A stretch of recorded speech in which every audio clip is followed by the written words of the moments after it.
Our city is in real crisis right now, and it's a crisis that has been months, many years in the making. The current crisis is Ken Welch and the 200 plus thousand dollars that has gone missing, unauthorized transactions from his own campaign PAC account. The circumstances surrounding that amount to gross negligence on the part of anybody. I mean, if you were a business owner and 200 grand went out of your account, and had been going on for months, and you weren't the one that discovered it, someone else discovered it, that's a massive problem. Oh, by the way, Ken Welch says he's an accountant.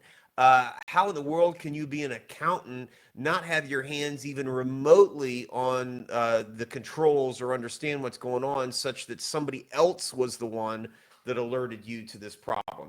But like I do with every other one of these things, I'm going to come with receipts and give you a full scope of what the problem is. So, what's interesting about why we are in such a crisis is to focus on the stadium, right?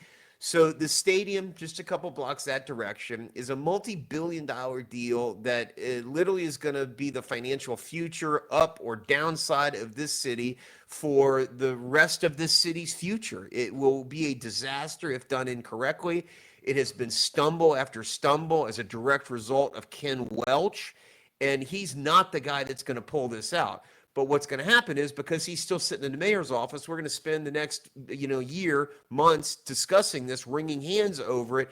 And city council, unfortunately, doesn't have the wherewithal, the strength to just say, look, we're not considering any of this nonsense that Welch is bringing forward, because we spent a year, 2 years, I don't know, 3 years with Welch campaigning for the disaster that ultimately exploded in front of council that cost us all millions of dollars, tens of millions of dollars in lost opportunity because of a complete mishandling of it. But here's the deal. Look at the date on this thing here. January 2nd, 2026. We were already talking about how can Welch rebound from the Rays deal, and it will likely shape the future of both Welch and the gas plant. But more importantly, Jesse, it's the future of this city. This thing was a disaster, and that's Welch's fault primarily. Why? Let's remember, when Kreisman was in office several years ago, he had put together a deal that was infinitely better than the piece of garbage that Welch had delivered to city council and that city council, embraced. But we didn't talk enough about that. The deal that Kreisman had on the table would have had bulldozers and cranes and concrete over there right now, would have been drawing in hundreds of millions of dollars for this city and for the taxpayers of this city, and would have largely eliminated the $100 million disaster of a band-aid placed over cancer that is the tarps and the roof that's on that garbage piece that we have over there right now that we got to look at every day. Anyway, what this January 2nd article talked about was how the complete failure that Welch delivered for us, and his gas plant problem is now our problem because it landed in our lap. But what happens is, after that thing failed, this very curious, very suspicious $6.8 billion proposal comes before the mayor, and the mayor just announces, this is it, folks, take this deal. And only because you got some good advocates that are going in front of city council, and they say, council, stop. What are you doing? You can't just hand this thing over to Welch because he says it's a good deal. You got to bring this out for public bid. Duh, it's sort of a public bidding process, and nobody thought about that. But fortunately, I guess because of some uproar, because of community activists, because of people doing, Ron Diner in particular, doing what it is we should be doing as citizens, which is waving the flag at city council and going, stop. So it looks like grudgingly, council or mayor opened this thing up for an absurdly short public bid process. But here's the other point of this. This article right here, morality of missteps. That's the headline there. Discontent with Ken Welch reaches a boiling point. Again, look at when this was. This is September 8th, 2025, long before the current crisis exploded.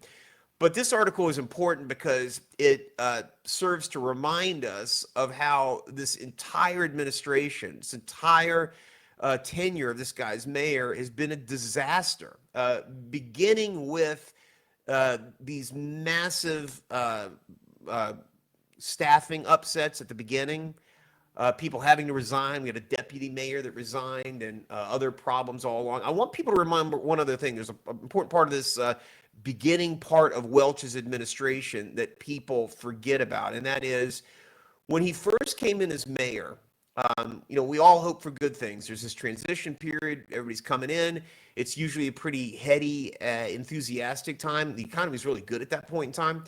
And every single time anybody had a problem, whether it was the permitting office or the public records office or storm or billing, the response out of the administration was everyone sit tight. I have hired these consultants. They called them process consultants, and they are going to examine everything. We're not going to do willy-nilly changes. We're not going to be reactive to all these problems that I inherited. So what he kept saying to everybody was, I got these process consultants, and after they do their research and reports and report back to me as mayor, then we're going to come up with a solution for these problems. Well, I followed up on those reports recently, made a series of public records requests and said, hey, we spent all this money on process consultants and process reports. And you kept saying, you mayor and the executive office of the city, that when those reports are released, they're going to be the blueprint for how we're going to bring this city forward.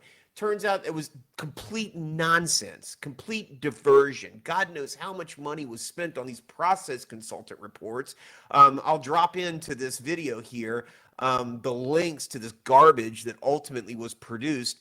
What happened was I kept making these public records requests for those reports, and this garbage draft comes out, which is nonsense. And you could tell that not only were the reports not produced, so we paid these consultants God knows how many millions of dollars. They didn't produce reports. Instead, what they produced was this garbage draft report, which is just nonsense. So the entire year's worth of his first administration, where he's supposed to be doing something, was garbage. All right. So keep in mind, again, the date on here, September 2025, and they're reporting on all of the missteps. This reports of absenteeism at City Hall. We don't know when in the world this guy was there. They'd done some reporting that said it was like 34% attendance rate or something like that, but just garbage, right? Another big bone in my side and many others. When staff is hunkered down at the emergency operations centers, Welch went home to be with his family. Welch went home to be with his family during the hurricane. There's the other famous example, and that is when Welch had a conference with Biden, the president is calling in. Again, he's at his home doing a Zoom call. These raises, right? So after the raise deal was done, there were $250,000, I think, was the number of these bonuses that went out to staff. Outrageous violation of city policy, city law, state law, to pay bonuses to city staff for doing their job. Those had to come out. Welch piles will never forget that. I do have one big bone of contention with this article, and that is mayoralty article. I'll put the link in there. While the Welch piles were a problem, they didn't talk at all about the water billing situation. Thousands of residents were subjected to outrageously high bills. This was known. City council knew about it. Mayor knew about this. And rather than putting a pause on all this, they continued to send out thousands of bills that were wrong and collect money from people that were wrong, issue turn-off water orders that were wrong, and force residents to spend tens of thousands of dollars, millions maybe collectively, on plumber receipts that were completely unnecessary. He has been a disaster as a mayor, and he has not been responsive to anyone, and that's a real problem. All right, that was all background. That's a huge, long introduction there. But the current article here, January 14th, this just comes out yesterday. This is one I really wanted to focus on. And that is, can Ken Welch be a victim or just incompetent? Yeah, he could be an incompetent victim, and that's what we have. We have an incompetent victim in the mayor's office right now, and the big problem is it is going to freeze and damage this city in this critical period of time when this $1 billion development deal is going on over there. And we're going to waste months and months of time on a dead dog deal with a neutered mayor that doesn't have the ability to move this forward. It says, again, before he entered politics, he was an accountant. $200,000 is gone. 8 unauthorized expenditures from Pelican PAC between August 25th and October 30th. Massive amounts of money. His committee was being stolen from for months. And the political world heard about this early on, and they just kind of sat and wait to see what would happen. It's alleged that Welch was unaware of this, and it was other people who discovered it. Another biggie here, the $25,000 contribution from Tampa Bay Rays was more than half of his fourth quarter fundraising. The other thing to keep in mind is this is not the first time that Welch had a massive problem with his PAC. The same woman that was in charge of this was one behind the prior PAC that got his PAC revoked. And then doubling down on just how bad this was with this woman, apparently, you know, who knows exactly what her name was, but when you look at the reporting here, look at this checkered past, she's had several different names across the country, ordered to pay $330,000 as part of a plea deal in 2024, a bankruptcy, and other problems. Who the hell did any bit of due diligence on this woman? Where was anybody minding the store to understand just how bad she was? Again, it's a problem with Welch's judgment in general. And it's a problem that's been consistent. He stayed at home during the hurricane. There's been absenteeism across the board. The hurricane was not dealt with properly. Again, back to the problem in this article, it doesn't talk about the water problems. So I'm going to put this article in here because it's critically important that people read it. It's critically important that people share it. We have a massive problem in this city because over the next couple months is a critical time for this period. We have a CEO that is a massive, massive problem. He's a massive liability for the city, and it's going to cause us all real harm. I'm calling on City Hall to stand up here finally after years of just sort of being complacent about the problems in the mayor's office. It's time for City Hall, it's time for the City Council to step up and show real leadership. It's often said that because we're a strong mayor government, there's not much you can do. Wrong. You people have the power of the purse. You people have the power of the bully pulpit sitting up there. It's time for you to start exercising real leadership in the city, calling on City Council to exercise their power. I'm calling on the citizens of this community to pay attention to this article, read it in depth, follow the links that are within this article in Florida Politics, and share it with people so the whole of this community understands just what kind of trouble we're in. Like and subscribe.